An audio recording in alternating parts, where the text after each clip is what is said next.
बहू की बिगड़ी माँ। अब मेरी बेटी का घर है, मतलब मेरा ही घर है ना। क्या आप भी समधन जी? हाँ हाँ, वो बात भी सही है आपकी। ये तो आप ही का घर है, जब चाहे मुंह उठा के आ जाया कीजिए, कोई दिक्कत नहीं। ये कहानी है त्रिवेणी की, जिसकी बेटी मालविका की शादी अर्जुन से होती है। अर्जुन एक बहुत ही बड़ा बिजनेसमैन होता है और अर्जुन और मालविका को कॉलेज से ही एक दूसरे से प्रेम होता है। अपनी बेटी महलों में ब्याही गई है, इस बात का पूरा फायदा उठाती है त्रिवेणी, क्योंकि त्रिवेणी को पहले से ही चोरी करने की आदत होती है और अब वो अपनी बेटी मालविका के ससुराल में बार बार जाकर चोरियां करना शुरू कर देती है।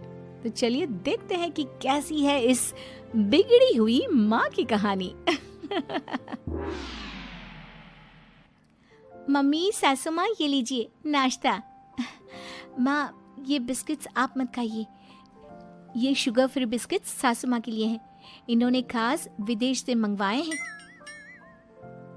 अरे रहने दो मालविका बहू, पूनम रायचंद का दिल बहुत बड़ा है। मैं गरीबों को इतना दान करती हूँ तो क्या अपनी समधन को एक बिस्किट नहीं दे सकती? जस्ट किडिंग समधन जी।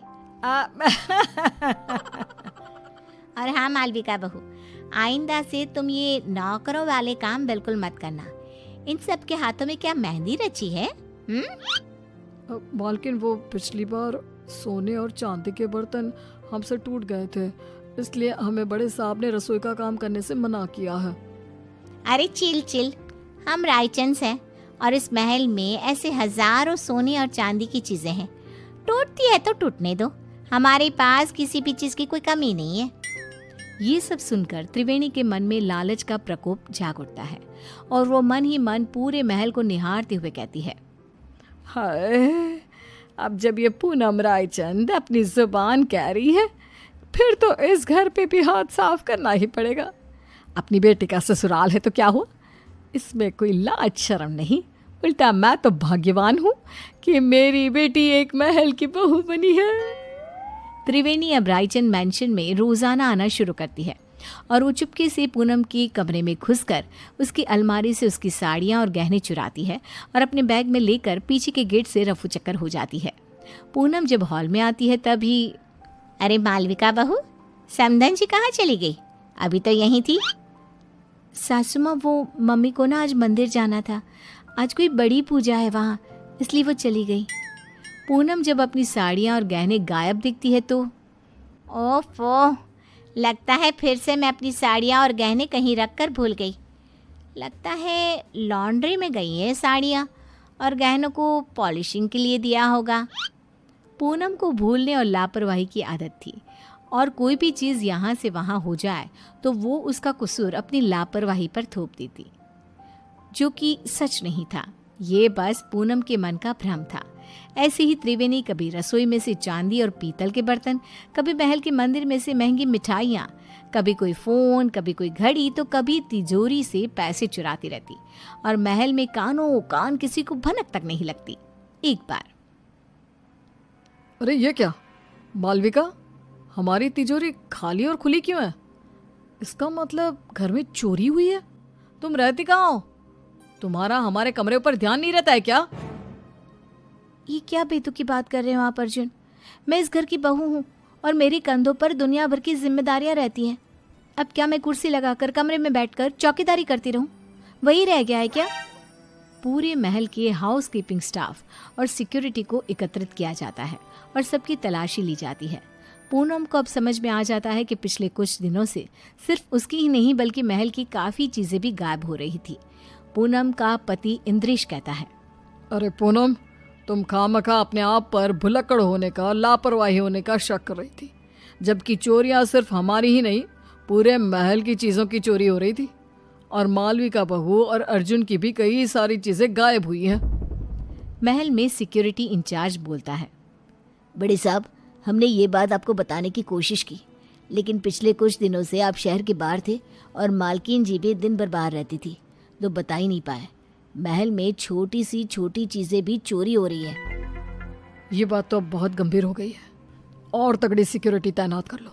लेकिन अब इस घर में कोई चोरी नहीं होनी चाहिए। तभी वहां पे त्रिवेणी आ जाती है। क्या हुआ दामाद जी, और आप सब इतने चिंतित और परेशान से क्यों नजर आ रहे हो? कोई समस्या आन पड़ी है क्या? हाय हाय। अर्जुन त्रिवेणी को आए दिन होने वाली चोरियों के बारे में बताता है और त्रिवेणी थोड़ी सी घबरा भी जाती है। अरे बाप रे बाप, इतनी बड़ी बात! आम सी बात है, हमारे गली मोहल्लों में ना इतनी सारी चोरियां होती है, तो फिर ये तो एक राजमहल ठहरा। चिंता मत कीजिए आप सब, कड़ी सिक्योरिटी कर दीजिए। मतलब क्या, चोर और चौकन्ना हो जाएगा और कम चोरी करेगा। क्या मतलब है आपका समधन जी? हाय हाय, अरे गधेड़ी बेवकूफ त्रिवेणी, ये क्या बोल रही हो? बैल, मुझे मार जैसी समस्या खड़ी मत कर त्रिवेणी। समधन जी, किस सोच में डूब गई आप?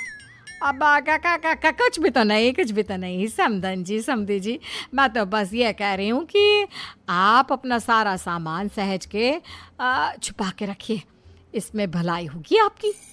पूनम को त्रिवेणी के इस व्यवहार पर थोड़ा सा शक आ जाता है। त्रिवेणी अब से रायचंद मैंशन में आना जाना कम कर देती है अपने घर में। बस अब अपना अगले कुछ दिनों तक का स्टॉक तो मैं भर लाई हूँ। अब वहाँ रायचंद मैंशन में मामला काफ़ी गर्म है। जब तक वो ठंडा नहीं हो जाता, मैं वहाँ तीज त्योहारों में ही आया जाया करूँगी, क्योंकि अगर मैं वहाँ गई तो चाहे मैं एक चम्मच ही क्यों ना लूँ, उसे भी चोरी करने से अपने आप को रोक नहीं पाऊंगी।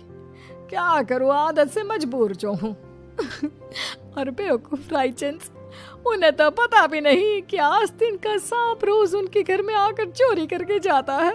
बेचारे जितने माला माल हुए उतने ही कंगाल भी हो गए। महल में एक नौकर पूनम के पास जाकर उससे कहता है, मालकिन, मुझे ना आपको एक बात बतानी है। वो दरअसल छोटी मालकिन की मम्मी यानी कि त्रिवेणी जी को मैंने अपनी आंखों से चोरी करते हुए देखा था। क्या तुम घन चक्कर हो क्या? तुम्हें ये बात मुझे पहले बतानी चाहिए थी ना। मुझे वैसे भी उस सो कॉल्ड समधन जी त्रिवेणी पर शक तो आ ही रहा था, लेकिन कंफर्म नहीं कर पा रही थी मैं आपको ये बात पहले इसलिए नहीं बता रहा था क्योंकि मेरे पास कोई सबूत नहीं था और आप मेरी बात पर विश्वास भी नहीं करते। और तो और त्रिवेणी जी इतनी चालाक हैं कि उन्होंने महल की उन्हीं जगहों पर चोरी की है जहाँ सीसीटीवी कैमरा नहीं है। अब देखना मैं क्या चक्रव्यूह रचाती हूँ। अब मैं हमारा पुश्तैनी हीरे का हार सरेआम हॉल में रख दूंगी, और जैसे ही वो त्रिवेणी उस हार को चुराएगी तब मैं उसे रंगे हाथ पकड़ लूंगी। पूनम की इन सब बातों को मालविका कमरे के बाहर ही सुन लेती है और वो अत्यंत हैरान और स्तब्ध हो जाती है। मालविका फौरन अपनी माँ त्रिवेणी को फ़ोन लगाती है। मम्मी, आपसे ये उम्मीद नहीं थी। आपने अपनी ही बेटी के ससुराल में इतनी सारी चोरियां की। Very bad mummy. सासू माँ को आपकी इन काली करतूतों के बारे में सब पता चल चुका है। मालविका बेटा, ये तो क्या करी है? मैंने कोई चोरी चकारी नहीं की। और मुझे आपसे कोई बात नहीं करनी, बाय। मालविका इतना कहकर फ़ोन कॉल कट कर देती है। त्रिवेणी अब पूरी तरह डर चुकी थी। वहीं रायचंद मैंशन में पूनम हॉल में खुले आम पुश्तैनी हीरे का हार रख देती है और त्रिवेणी को न्योता देने के लिए फ़ोन लगाती है। त्रिवेणी पूनम का कॉल देखकर कांपने लगती है। पूनम, रायचंद का कॉल, मेरी तो आज शामद है। अरे, आज सूर्योदय किसी और दिशा से हुआ है क्या? त्रिवेणी मेरा फ़ोन नहीं उठा रही। खैर, वो वैसी भी आज आने ही वाली थी 2 बजे तक। अपने आप आएगी और सारी चोरी सीसीटीवी में रिकॉर्ड हो जाएगी। पूनम अपने कमरे में आराम करने चली जाती है और सभी नौकर भी भोजन करने जाते हैं। तभी वहाँ पर बालकनी से एक चोर आता है और वो पुश्तैनी हीरे का हार चुरा कर ले जाता है। और बाद में जब पूनम ये सीसीटीवी में देखती है तब, ये क्या? ये तो एक आदमी चोर है। अरे नहीं, ये क्या कर दिया मैंने? तभी पूनम का फ़ोन बजता है और उसे एक वीडियो मैसेज आता है जिसमें त्रिवेणी का वीडियो होता है। क्यों समधन जी, आपको क्या लगा आप मुझे पकड़ लोगी? लेकिन मैं तो चली 7 समंदर पार। अब आप मुझे कभी पकड़ नहीं पाओगी। मेरी मालविका का ख्याल रखना और अपने सामान का भी। त्रिवेणी, तुम्हारी इतनी हिम्मत! पूनम गुस्से में फ़ोन पटक देती है और वहाँ त्रिवेणी एरोप्लेन में उड़कर सारा चुराया हुआ सामान लेकर रफू चक्कर हो जाती है।